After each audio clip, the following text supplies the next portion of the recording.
Right now, you and a hacker can look at the exact same screen, but you see two completely different internets. You see a friendly destination to get something done. A hacker sees a complex machine with moving parts, connections, and exposed wiring. The interface on your screen, the buttons, the colors, the layout, is a simplified map drawn to make you feel comfortable. Most people mistake that friendly map for the actual territory. They forget that the underlying code and data flows are what really run the machine. Because of that map, our default psychological state is blind trust.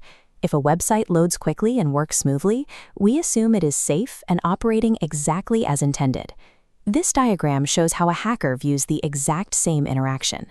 They navigate the web by constantly asking three specific questions.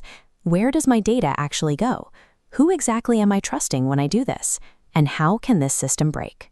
When you only look at the friendly design on the surface, you leave yourself exposed to three distinct invisible illusions. Think about the most common symbols of security we encounter every day. You visit a website, see a green padlock next to the address, and feel safe. You sit down at a cafe, see a password-protected Wi-Fi network, and confidently log in. This diagram illustrates the padlock's technical reality: a secure, scrambled data pipe connecting you to a server. It guarantees privacy, but says nothing about the server.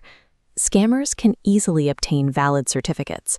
The pipe stays secure, delivering your data straight to a malicious destination. Public Wi-Fi works on a similar misunderstanding. A cafe network is not a private line between your phone and the router. It is a shared room. Every device connected to that network is broadcasting data into the same open airspace, and you have no idea who else in that room is listening. The first illusion relies on confusing encryption with trustworthiness. Privacy during a conversation doesn't mean the person you are talking to is telling the truth. Then there is the daily routine of clicking accept on web cookie pop-ups just to clear the screen, or casually downloading a free utility app to your phone.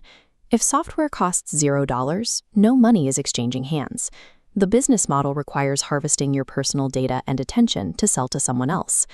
A free flashlight app that requests access to your microphone, location, and contacts operates as a data collection tool, gathering information that has nothing to do with turning on an LED. Web cookies operate on a similar dual track. Some are essential tokens. They prove you are you, keeping you logged into your accounts.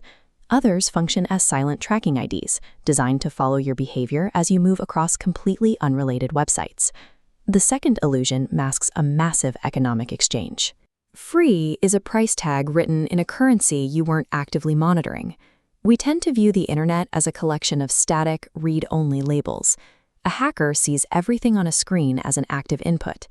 This visualization shows how an address bar works. We treat a URL like a title. To a hacker, it's editable instructions telling the server how to behave. Similarly, search boxes and login forms function as direct, vulnerable doorways into a website's backend database. Look at this digital photograph. It appears to be a simple, flat image, but it carries invisible metadata payloads, quietly announcing the exact GPS coordinates where you stood and the timestamp of when you took it. The final illusion hides your attack surface. Every search bar, every uploaded photo, and clicked link is a place where a system takes your input and decides what to do with it, and it might mishandle it.